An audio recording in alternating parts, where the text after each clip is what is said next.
Sėdmenis galima didinti implantais. Tai nėra taip pavojinga. Tai nėra taip pavojinga, vėlgi jeigu tai atlieka sertifikuotas specialistas, bet yra kitas būtent sėdmenų didinimas riebalais. Štai šitas yra pavojingas. Jo, ir būtent sėdmenų didinimas riebalais, tai vadinamas braziliškas, reiškia, Brazilijai per daug garbė, žinoma, reiškia, amerikiečiai dabar šiek tiek pradeda Amerikos chirurgai šiek tiek sakyti, kodėl dabar čia vis ta Brazilija, užtenka čia ir mes dabar daug daugiau tą viską darom. Tai yra riebalų persodinimas į sėdmenis. Ir tai yra nežmoniškai sudėtinga operacija. Ir yra Jungtiniai karalystėje tai uždrausta operacija. Wow. Tai yra Amerikoje tam tikros valstijos, kur tai yra taip pat uždrausta operacija. Kodėl? Dėl to, kad yra didelis mirčių skaičius. Ir tos mirtis... Kas yra didelis? Koks čia procentas tas mirčių skaičius? Sakykime, 6 kart didesnis negu po pilvo plastikos, kuri yra didžiausia jau.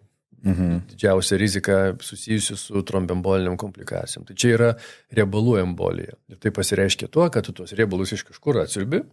Dažniausiai ten dažniausiai iš launų, iš pilvo, iš juosmens, ten, kur tu tuos riebalus randi, kur tu riebalų perteklius yra. Ir tuomet tuos riebalus tu turi įdėti į sėdmenis.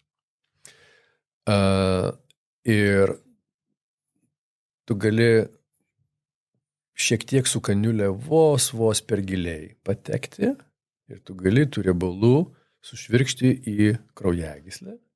Ir tie riebalai keliauja kraujagyslę ir užkemša, pavyzdžiui, smegenų kraujagyslę arba plaučių kraujagyslę.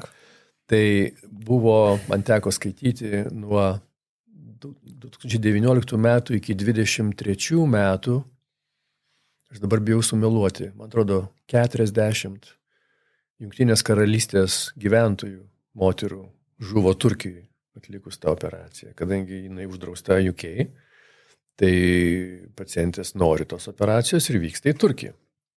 Tai viską daryti. Tai yra mirčių atvejai, tai yra baisi baigtis. Prašau, merginos, jūs tiesiog sportuokite, darykit pratimus, užaugs tie sėdmenys. Jo, bet yra... Nereik taip rizikuoti. Jo, bet yra, reiškia, kai buvo paskelbti Amerikos estetinės chirurgijos draugijoje ir žurnale tie visi duomenys, šiurpus duomenys, tai dalis chirurgų, tokių kaip aš, pavyzdžiui, aš sakiau, aš to daugiau nebedarau, aš nebenoriu turėti nieko bendro su tuo.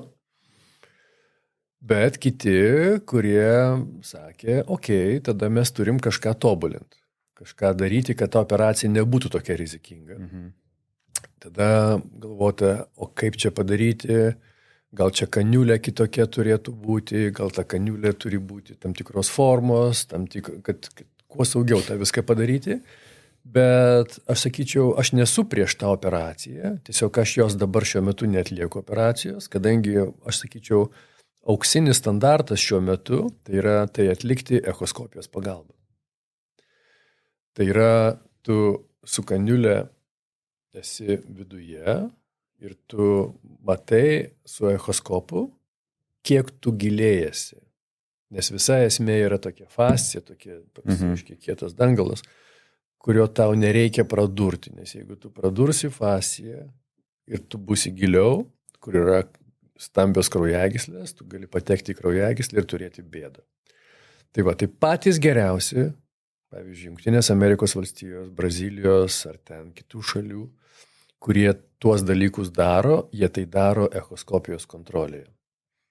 Tai jeigu jūs norite tai atlikti, jūs turite klausti gydytojo, koks jo patyrimas, ar jis tai daro echoskopijos kontrolėje. Ir tuomet ta operacija yra gerokai saugesnė.